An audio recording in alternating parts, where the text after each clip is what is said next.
Bom dia, boa tarde ou boa noite, né? Dependendo da hora que você está vendo esse vídeo aqui. Eu estou gravando ele às 4 da tarde, então para mim, boa tarde. Esse vídeo vai ser sobre questão do salário mínimo, né? A gente está tendo essa discussão recente aí, o novo governo entrou e já vem com essa conversa, não, vamos aumentar o salário, não dá, tem que ter espaço, não sei o quê. Então tá essa discussão, né? E eu vou falar um pouco sobre isso com base em um estudo do DIEESE, né? O DIEESE ele é um órgão apartado do governo, que não tem ligação nenhuma com o governo em si, né? O DIEESE, a sigla, significa Departamento Intersindical de Estatística e Estudos Socioeconômicos. São vários sindicatos, basicamente, que se juntaram ali para fazer vários estudos, né? Dentre um desses estudos está a respeito do salário mínimo. E aí eles fazem, todo mês eles atualizam a informação lá, né? Sobre o quanto deveria ser o valor do salário mínimo ideal para uma família com 4 pessoas e tal. Então eles fazem isso desde 1994, de julho de 94, mais especificamente foi quando foi lançado o Plano Real. Boa parte daqui não era nem nascido, eu tinha 5 anos, não lembro, né?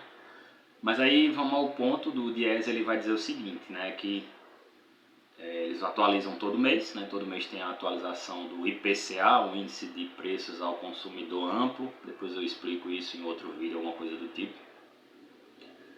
E aí todo mês esse valor muda, né? Porque à medida que vai aumentando a inflação, vai aumentando o preço das coisas e eles dizem que o salário mínimo tem que aumentar, teria que acompanhar isso. E aí, hoje, né, o valor do salário mínimo está em R$ 1.302 e o salário mínimo necessário, segundo o DIEESE, deveria ser de R$ 6.641,54. Para você ter uma ideia,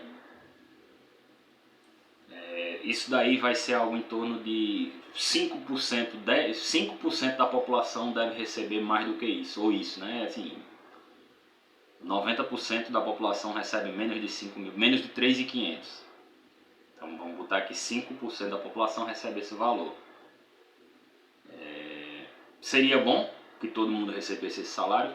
Com certeza seria, eu adoraria que todo mundo recebesse, né? O salário não é baixo, não dá para muita coisa, falta, né? Tanto é que mais de 70% das famílias aqui no Brasil estão endividadas. Não é dívida de cartão de crédito. Isso aí qualquer pessoa, boa parte das pessoas tem uma fatura de cartão que está ali para pagar. Mas é inadimplente, é uma pessoa que já atrasou conta. Porque o salário em si não dá, ou a pessoa gasta demais com outras coisas, enfim, vários motivos que não cabe nesse vídeo estar falando. Mas aí vamos falar do salário em si. É o que? Quase 5 vezes mais do que o salário mínimo ideal. E aí eles dizem que isso é para garantir o que está na Constituição, né? Que a Constituição vai dizer que o salário mínimo, eu vou até abrir aqui para ler direitinho o que o salário mínimo tem que fazer aqui, segundo a Constituição. Salário mínimo. Ele vai dizer, o salário mínimo fixado em lei, nacionalmente unificado, capaz de atender às suas necessidades vitais básicas e as da sua família, como moradia, alimentação, educação, saúde, lazer, vestiário, higiene, transporte e previdência social. Então ele vai dizer que o salário mínimo, que é fixado nacionalmente, não leva em consideração as diferenças dos estados e tal, das regiões, né? Tem que garantir essas 9 coisas. E aí por isso que o valor que o DIEESE dá é tão alto, né? Em tese, tudo isso teria que ser garantido você se virando sozinho, vamos dizer assim. Ele não leva em consideração que boa parte desses pelo menos saúde, educação, alguns outros são públicos, né? São via impostos, mas enfim. Vamos ao ponto. R$ 6.641,58. Como eu falei, seria excelente que todo mundo recebesse esse valor. Porém, isso não é um tipo de coisa que você faz de um dia para o outro, nem de um ano para o outro, nem em 20 anos. simplesmente não dá, né? Imagine que você não pode simplesmente aumentar o salário de uma hora para outra como quem não quer nada, assim, numa canetada. Porque os preços vão acompanhar isso, né? Porque você está dizendo... Aí eu trouxe uns dados aqui para a gente ter uma ideia de como isso iria afetar. Eu peguei aqui um exemplo, um supermercado, um mercadinho, vamos dizer assim. Um supermercado com 15 funcionários. Aí, um gerente, um encarregado, que seria meio que um subgerente ali, um açougueiro, 3 balconistas que ficam ali frios, carne, essas coisas, 4 repositores para arrumar as seções, 3 caixas e 2 pessoas de serviços gerais, ou seja, 15 funcionários. E aí vai ter lá os salários dessa pessoa, né? O salário 2.500 do gerente, 1.800 do encarregado, 1.600 do açougueiro, 1.400 de um balconista, 1.400 de um repositor, 1.450 do caixa, porque ali tem uma diferençazinha do quebra de caixa, daquele troquinho a mais que você deixa passar, né? Então o caixa ele recebe um valorzinho a mais. E 1.302 da pessoa de serviços gerais, o salário mínimo.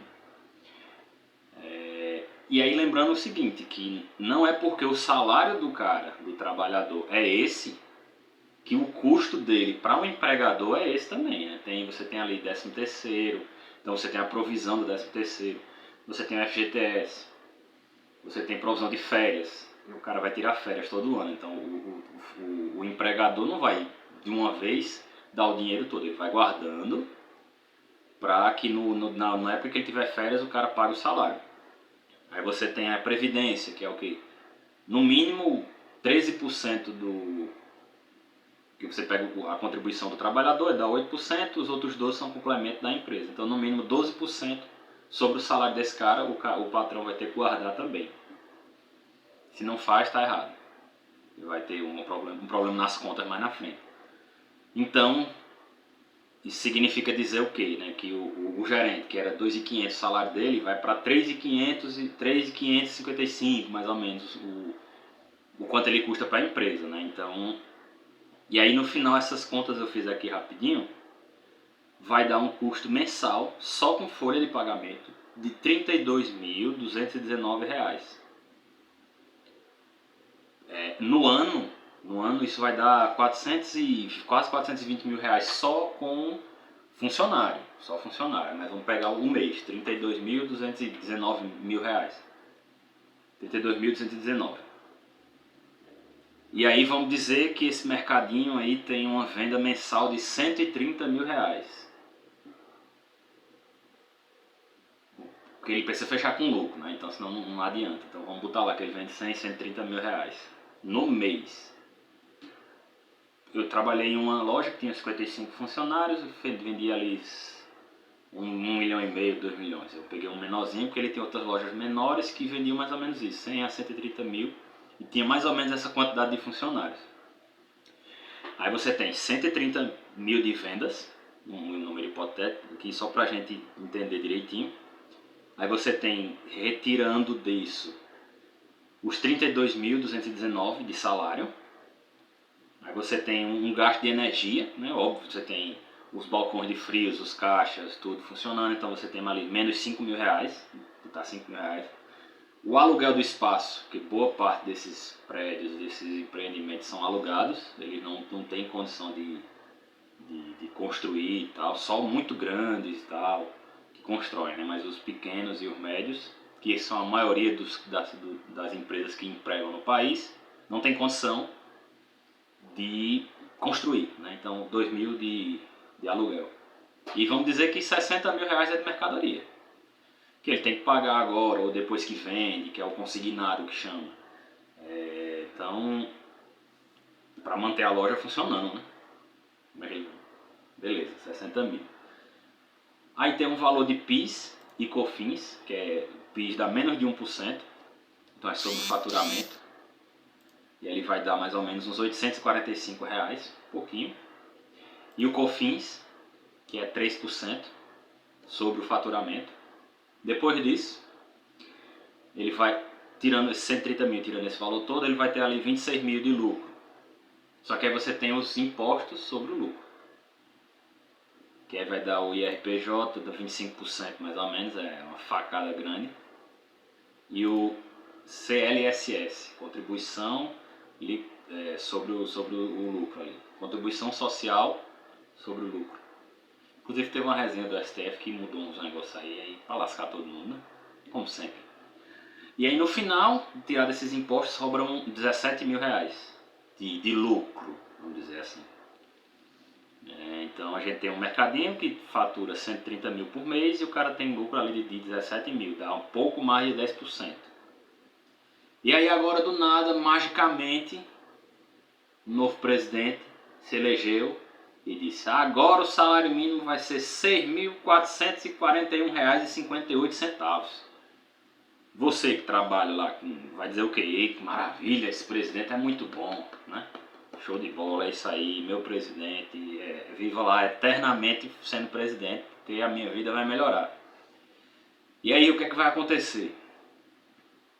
Os mesmos 15 funcionários, né? Então todo mundo ali agora recebe 6.400, vamos dizer que vai ficar todo mundo recebendo a mesma coisa.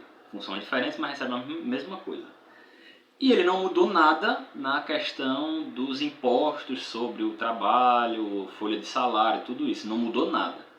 Então, um cara que recebe 6.400, ele tem um custo de mais de 9 mil reais. Então você tem 15 funcionários, cada um a um custo de 9 mil reais, você aumentou a folha do cara, era 32 mil, essa folha aumentou para 137.420,40, mais ou menos. Então você aumentou 4 vezes a folha salarial do cara. Como é que ele vai pagar 4 vezes mais a folha salarial, sendo que ele vende 130 mil? Então se você prestar atenção, ele vendia 130 mil e agora ele tem um gasto mensal de 137, só com funcionário. O que é que ele vai precisar fazer? Ele vai precisar, das duas uma, ou ele vai demitir boa parte desses 15 e vai deixar 5 para poder pagar, que ele talvez nem dê, ou ele vai ter que aumentar os preços dos produtos, porque é em cascata, né? Aumenta o custo dele e dos outros também, das mercadorias vai aumentar, o aluguel vai aumentar porque vai ter o custo maior, a energia vai aumentar porque os funcionários da empresa de energia também vão receber mais, então vai ter que compensar aquele valor mais alto. Aí vamos lá, digamos que aumentou 4 vezes o gasto, né? O salário médio de todo mundo aumentou 4 vezes, então vou botar aqui que agora as vendas são 500 mil.